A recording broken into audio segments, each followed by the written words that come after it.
बिस्मिल्लाहिर्रहमानिर्रहीम। जवाब के साथ मैं हूं फ़रूक उड़ाइच।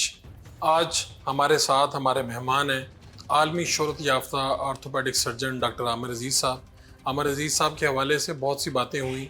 उसामा बिन लादेन के हवाले से इन्होंने कई मरतबा ने मुलाकात का मौका मिला, इलाज करने का मौका मिला, वो क्या कंट्रोवर्सीज़ हैं उन पर आज बात करते हैं। और डॉक्टर आमिर अजीज़ साहब ने इस सारी ज़िंदगी में क्या देखा, पाकिस्तान का जो हेल्थ सेक्टर है वो किस तरह से बेहतर हो सकता है, ये सारी बातें आज के प्रोग्राम में करेंगे।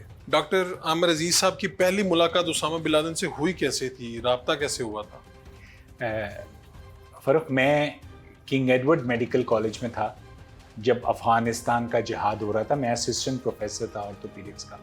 89 की बात है, 1980। ठीक है। तो वहाँ के जो अरब तलबा थे वो मेरे पास लाया करते थे ज़ख्मियों को। तो ये सिलसिला इलाज का काफ़ी साल चलता रहा। उसके बाद फिर मुझे जब अफ़गानिस्तान ले जाया गया दोबारा, तो कंधार में पहली दफ़ा इनसे मुलाकात हुई। ये घोड़े से गिरे थे जी। तो मैंने इनका इलाज किया। मैं वहाँ कंधार के हस्पताल मुस्तशफ़ा अल उमर में भी जाता था और जो वहाँ बीमार होते थे ऑर्थोपीडिक से रिलेटेड उनका भी इलाज करता था। यहाँ से किताबें और दवाइयाँ भी लेके जाता था और पाकिस्तान एम्बेसी काबुल के तवस्सुत से वहाँ मैं दिया करता था। मैंने अफ़गानी डॉक्टरों की ट्रेनिंग का भी पाकिस्तान में बंदोबस्त किया और ये कोई छुपी ढकी छुपी बात नहीं थी, सबको इसका पता। तो इसका मतलब है कि जब ये सिलसिला शुरू हुआ था तब तो ये पाकिस्तान एम्बेसी के थ्रू सब कुछ हो रहा था। एब्सोल्युटली। यानी उसामा बिन लादेन से जो मुलाकात थी ये भी पाकिस्तान के तमाम इदारों के इल्म में थी, इल्म में थी जी, और बिल्कुल। उनकी कहीं ना कहीं ताउन से ये मुलाकात हो रही बिल्कुल। थी। तो जब ये उसामा बिन लादेन वाला ये वाक़या हुआ, आप पाकिस्तान में थे, क्या आपने खबर सुनी, तो क्या आपके उस वक्त फ़र्क, मैं पाकिस्तान में था और मेरा कोई किसी किस्म का राब्ता नहीं था। मैं जब जो अमरीकी बमबारी में मैं 11 दिन रहा था, जिस तरह आपको मैंने बताया था पहले, और मैं जब वापस आया तो हम अपने काम में हो गए मगन और किसी किस्म का किसी से कोई राब्ता नहीं था। फिर एकदम हमें खबरें मिली अखबार में, टीवी वगैरह में कि एबटाबाद में ये वाक़या हुआ है और उसामा बिन लादेन को शहीद कर दिया गया है। उससे पहले कोई किसी किस्म का कोई राब्ता नहीं। तो आपकी आखिरी मुलाकात कब हुई उसामा वही बिन लादेन? जब मैं अफ़गानिस्तान में गया था 2002 के बाद, और जब मैं वहाँ से वापस आया था आखिरी बार वहीं मुलाकात हुई। तो इतने साल उसके बाद कोई राब्ता, किसी किस्म का कोई राब्ता नहीं। तो उससे पहले ही आपने, जब आपका इंतखाब किया गया या आपसे रब्ता किया गया, उस वक्त आपने सोचा कि मेरा ही क्यों किया गया? उसकी वजह ये थी फ़रूक कि हमेशा मुजाहिदीन की बेलौस खिदमत की है, चाहे वो जिहाद कश्मीर के हों, चाहे अफ़गानिस्तान के हों, और ना सिर्फ मुफ्त इलाज किया बल्कि अपनी जेब से उनके इलाज पे ख़र्चा भी किया और बेलौस खिदमत की, अल्लाह कबूल करे। इस वजह से मुझे उन अरबी तलबा ने मेरा इंतखाब किया कि जी ये एक मुखलिस आदमी है, बेलौस काम करता है, तो ये ज़ख्मियों का भी यही इलाज करेगा। और जब ये अमरीकियों ने मुझे गिरफ़्तार किया, एक महीना जब मेरी तफ्तीश हुई, तो मुझ पे यही इल्ज़ाम था कि जो भी हम अरबी वहाँ से आके उसको गिरफ़्तार करते या पकड़ते हैं तो उसकी डायरी में तुम्हारा फ़ोन नंबर होता है। वो क्यों होता है? तो मैंने उसे यही बताया कि शायद मैं वाहिद डॉक्टर हूँगा जिसने बग़ैर किसी कमाई के इनका इलाज किया और मरते दम तक मुजाहिदीन की खिदमत करता रहा। तो आपने उसामा बिन लादेन का भी जो इलाज किया सब मुफ्त। और मेरे वार्ड में यहाँ लाहौर में, सर्विसेज अस्पताल में, मेयो में, प्राइवेटली या गुरकी में, हर जगह जो ज़ख्मी आते थे उन सब का इलाज किया करता था। और पुलिस जो इलाके की है उससे क्लियरेंस लेके फिर इलाज होता। तो आपको अगर कभी ऐसी ऑफर भी आती तो आप इसको कभी? मुझे जी, जब अमरीकियों ने मेरी तफ्तीश की तो मुझे ऑफ़र की कि हम तुम्हें अमेरिका में सेटल कर देंगे, तुम्हें मिलियंस ऑफ डॉलर्स देंगे।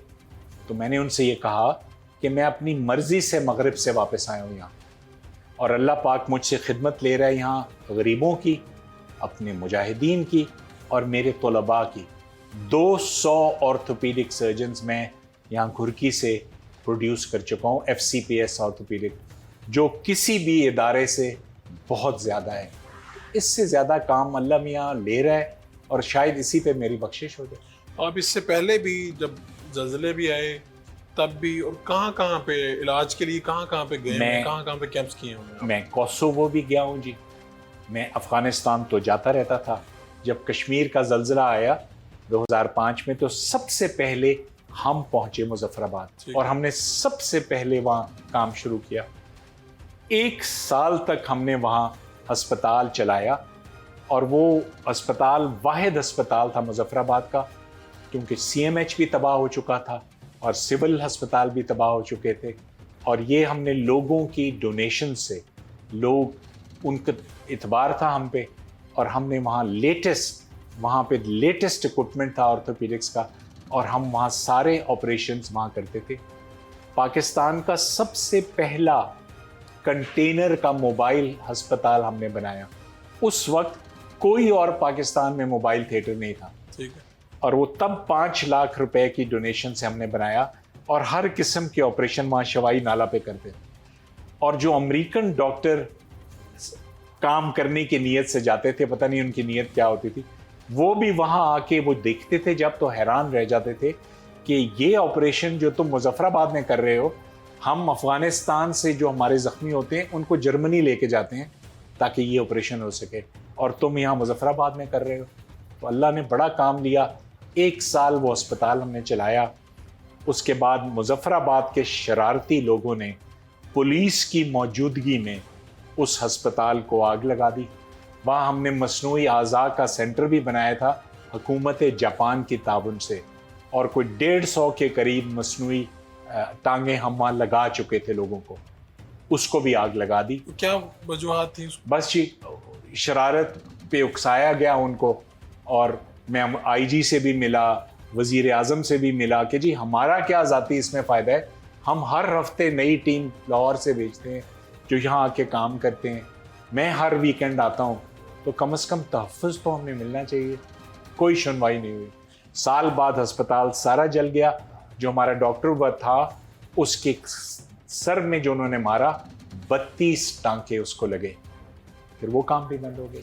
फिर हमने ज़लज़लों में, जब सैलाब आए, वहाँ पे हम गए।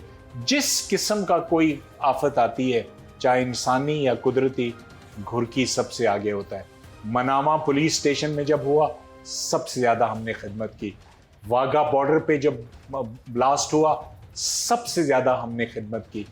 तो अल्लाह काम ले रहा है जी। हर जगह हम तैयार होते हैं सबसे पहले पहुंचने के लिए।